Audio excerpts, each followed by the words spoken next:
Lanciano, a small town in central Italy, in the 8th century.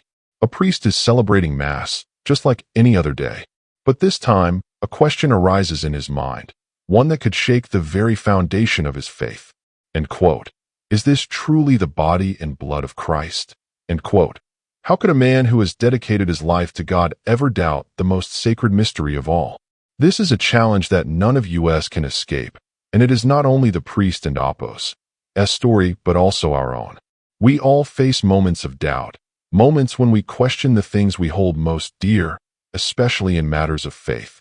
In that moment, the priest had no idea that God would answer his question not with words, but with a miracle so profound that no one could deny it.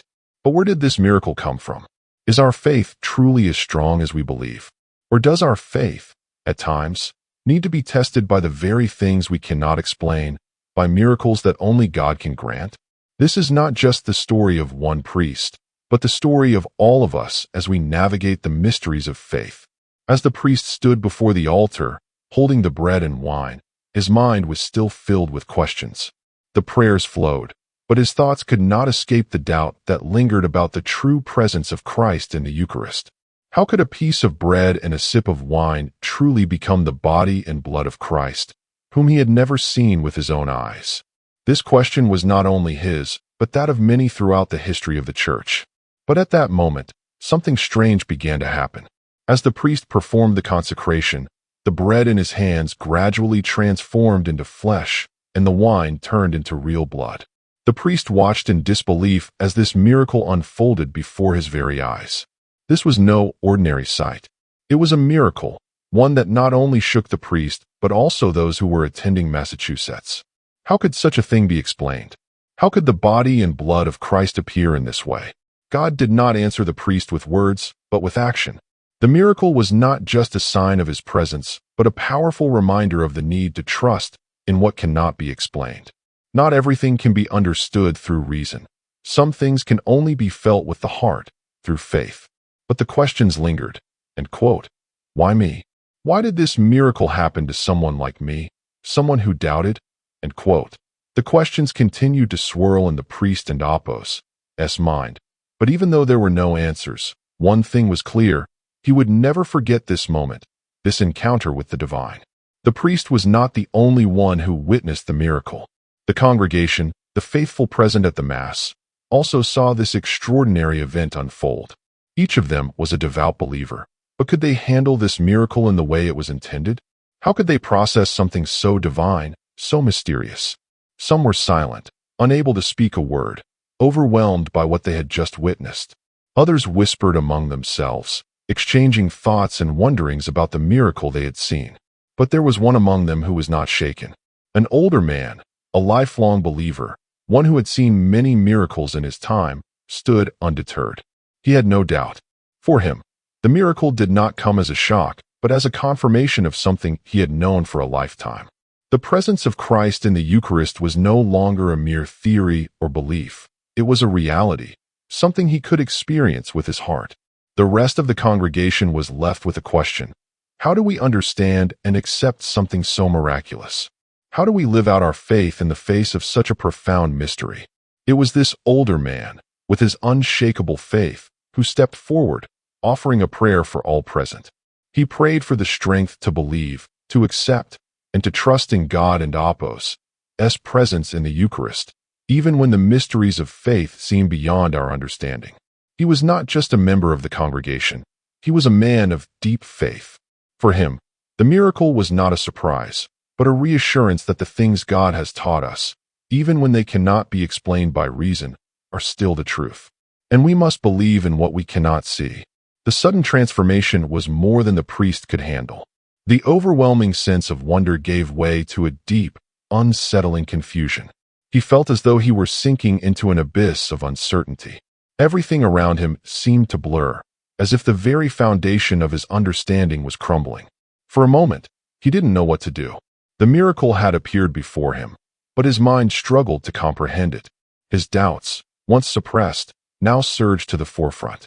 The miracle was not just a sign of God and Apos' presence.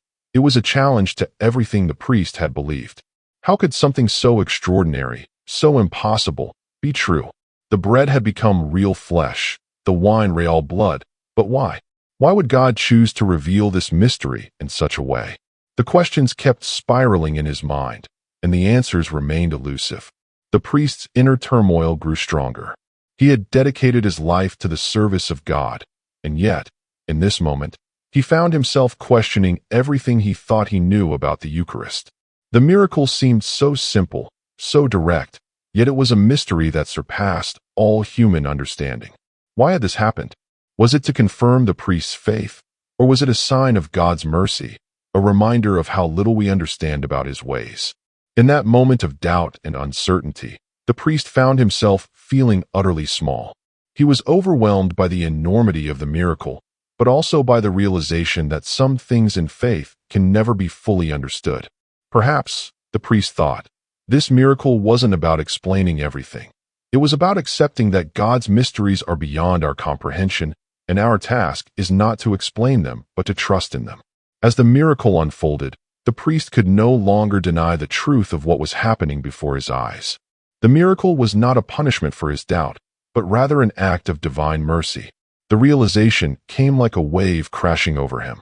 God had chosen to reveal himself, not in a moment of triumph or glory, but in the quiet, humble act of transforming the bread and wine into his body and blood.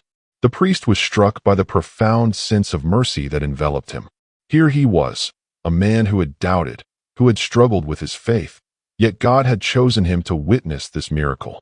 The mercy that felt, unjust, was not a punishment, but a gift of grace. It was an opportunity to experience God's love and presence in a way that was beyond his comprehension.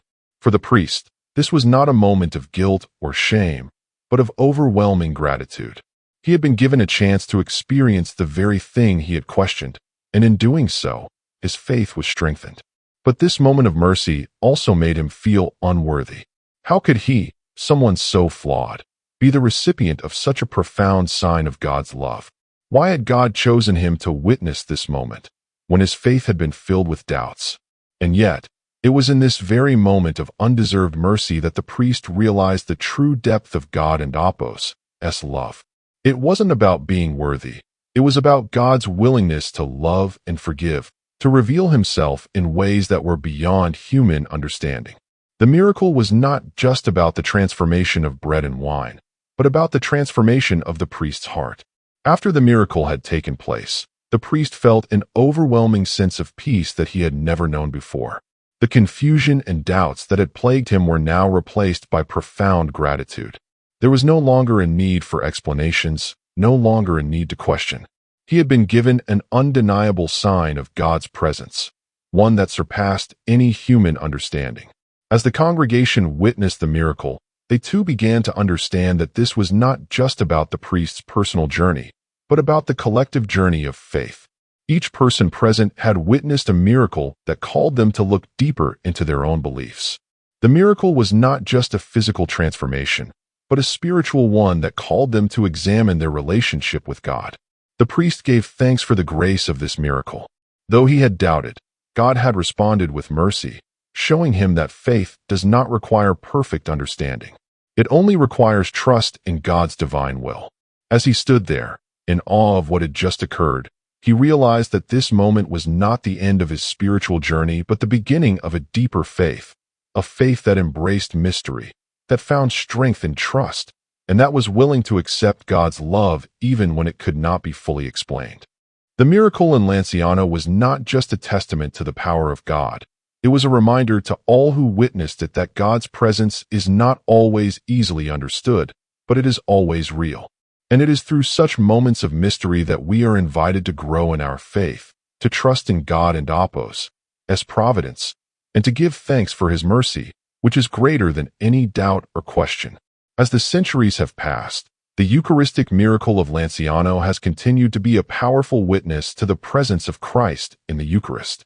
It reminds us that the mysteries of God's grace are not meant to be understood fully, but to be accepted with humility and trust. The miracle invites us to examine our own faith and to ask ourselves, are we willing to believe in what we cannot fully comprehend? Are we ready to trust in the presence of God, even when it defies logic and reason? End quote. In life, we often face moments of uncertainty, moments when the answers seem elusive. We may question our faith, just as the priest did, and wonder if God is truly with us. But perhaps the lesson of Lanciano is that we do not need to have all the answers. We do not need to understand everything. What we are called to do is trust in God's presence, in His love, and in His willingness to reveal Himself to us, even when we cannot explain how. The question for each of us is simple, end quote. Will you trust God, even when you do not understand? End quote. This is the challenge of faith that we all must face, and it is through accepting this challenge that we grow closer to the heart of God.